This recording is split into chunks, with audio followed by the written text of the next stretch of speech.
Hello, this is The Art of Tarot, and my name is Sasha, and I am here to give you your daily tarot reading for August 8th, 2024.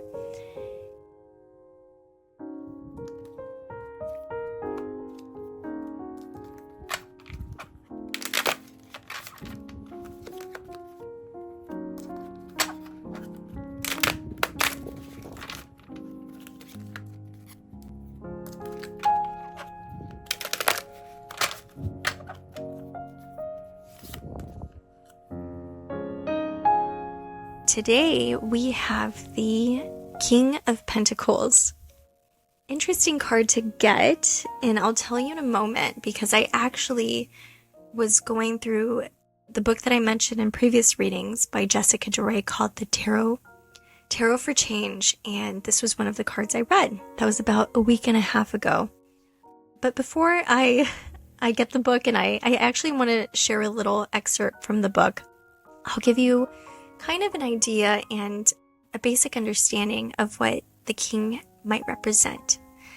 This card symbolizes financial security, practicality, and success. He represents someone who has achieved a high level of material prosperity through dedication and strategic thinking. Beyond just financial wealth, though, the King of Pentacles can embody stability, reliability, and a grounded approach to life. I really want to focus and emphasize on that last part that I'm mentioning because Jessica Joy really speaks of that in her book, and I actually have all my books right next to me in a cart, so give me 1 second as I look for it. There it is. This is what she says. The King of Pentacles often stands for qualities of competence and capability. And though these traits tend to be paired with business achievements and material success, I think they have more to do with the broader human values of feeling safe and knowing where we fit in. And let me go to the next page. The King of Pentacles could speak. I think he'd say that competence comes through working in the domain immediately accessible to us. I think he'd say that sometimes when we feel powerless, it's because we're trying to exert influence over domains we don't have rightful access to. Because we're trying to control how other people think and feel and what they do. He'd say that if you're obsessing about how your neighbor's tomatoes won't grow, while neglecting your own seedlings, that doesn't make you incapable. You're just trying to manage something that you have no control over. Learning to mind your own business in this particular way takes dedication, which is why it's the wisdom held by the king. It can take a lot of dodge redirecting, especially if you've been habituated to focus more on others' wants and needs than your own. Thankfully, this king offers a down-to-earth practical instruction. Our power lives in our willingness and ability to attend to our own domains, our own energy, feelings, behaviors, and thoughts. So if you want to feel capable, work on building the capacity to attend to those things without giving in to the impulse to shut down or look away. And I thought that was a brilliant description of the King of Pentacles. And it's really funny. I feel like there's so much serendipity right now in regards to cards, especially with the cards we've gotten recently.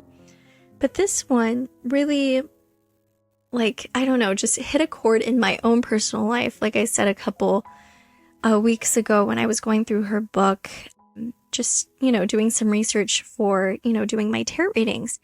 And I'm really happy that we got this card today.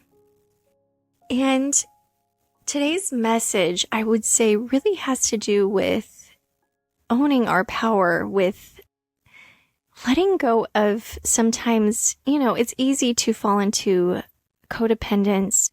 And for those who don't really understand what codependence means, sometimes that could just simply signify focusing so much on the needs and the wants of others or how they're treating us, we forget about our own power, our own wants, our own needs.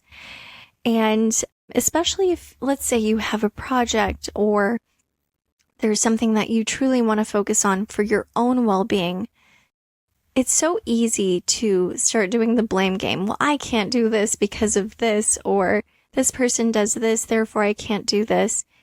And to really catch yourself doing that, stop, take a moment, align with yourself again, and remember your power. What do I get out of feeling these negative emotions towards this person? Am I vocalizing it to them? Am I trying to fix it? Can I fix it? Do I have any control over how this person acts? But what is it within me that I can control? What is it in me that I can let go? And what is it within me that I truly want? And how can I start focusing more on those things? Today, this morning, I had my somatic class. I take these somatic classes that I absolutely love. And it really helps me in my own personal life and my own careers on just simply dealing with everyday stressors through subtle movements. And one thing that she was mentioning was, it takes courage to choose a path that can be slightly slow. People want everything fixed and done instantly, but with somatic healing, it really is being present in one's body and asking yourself, how do I feel at this moment? How do I want to feel? What can I do? And when you're feeling discombobulated, when you feel out of control, when you feel overpowered by a situation, by a person, by a thing, to try to get back into your body through, whatever. It could be intuitive if you don't have a somatic practice, which it's really easy to find on YouTube. And it may be something that I share later on, but it could truly help with how you start seeing things.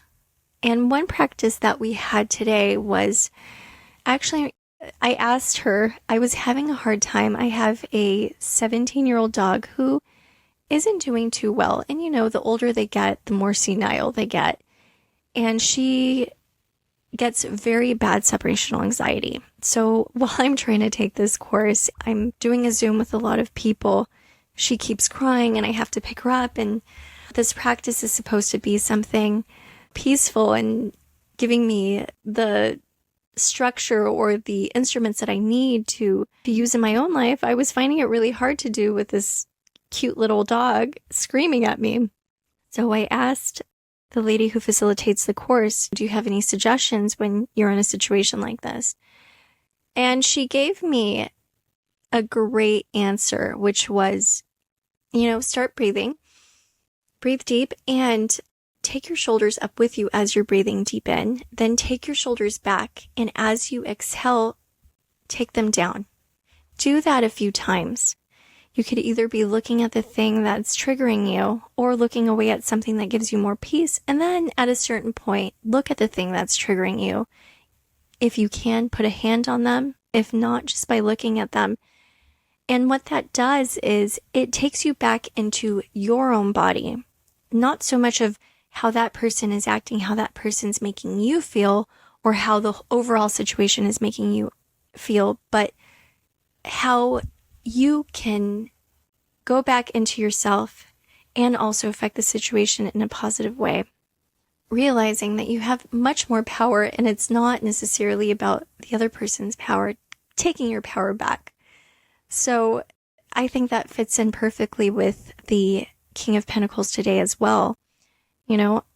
If you would like to use that practice, I encourage it in those moments of triggers and to remind yourself of your power. Some other advice that I would like to give in a more practical sense is to set long-term goals for the things that you truly want to achieve, and to be honest with yourself and see where you might be triggered by other people in completing this. It could be being triggered by your job. Well, I can't do this because I don't have enough time and this job does this to me. And see how you can take some of that power back, whether that's through a somatic practice, whether it's through going to the gym, whether it's through journaling, as I mentioned a few times in previous readings. And really trying to reflect on ways of giving yourself all that you can to create these long-term goals and getting them done. And that could be related to career, to investments, personal projects. Just break these goals down smaller, manage them step by step, and develop a clear plan to achieve them. And also a clear emotional plan to achieve them, because our emotions have so much to do with our procrastination, or how much we're willing to do, or how much we believe we can do. Practice patience and perseverance. Achieving stability and success takes time. The King of Pentacles reminds us to be patient and persistent. Stay committed to your goals, even if you progress very slowly. Remember that lasting results often require sustained effort. Use resources wisely. Consider how you're using your resources. If you're doing so, do so with intention. And this can include not just money. It can be time, energy, skills, and other areas in your life could be affecting them. So see how you can be more efficient or more strategic. The King of Pentacles can encourage us to optimize our resources to build a strong foundation for the future. And, and in doubt, seek reliable advice. If you're facing challenges, especially in areas related to finances or career, don't hesitate to seek advice from trusted sources, whether that's a mentor, financial advisor, or someone with experience. Their guidance can help you make informed decisions, but also from a more emotional standpoint, you can meditate, you can pray, you can ask that deep, deep knowing within what you need to do as well. And I highly suggest cultivating a relationship with your higher power to align yourself. I practice something called ACIM as well. And yesterday was, let me look on my phone, was I merely follow, for I would not lead. And I know that sounds not very empowering compared to the message I just gave, but it actually is. It's about letting go and trusting that higher knowing, that higher power messages to take certain directions, to, listen to those intuitive inklings to do, and to hopefully by doing that also inspire others to do so in your personal life and even outside of your personal life. You shining brightly affects everything around you. So with all this being said, I hope you have a wonderful day, and I'm really happy we got this card. I think it is a great message to empower ourselves to realize how much more control we have in creating the realities that we want to create, and to remind ourselves to not give that power to others, and to seek ways to improve and get better at bringing that power back within us. So have a wonderful day. I look forward to our reading tomorrow. Bye-bye.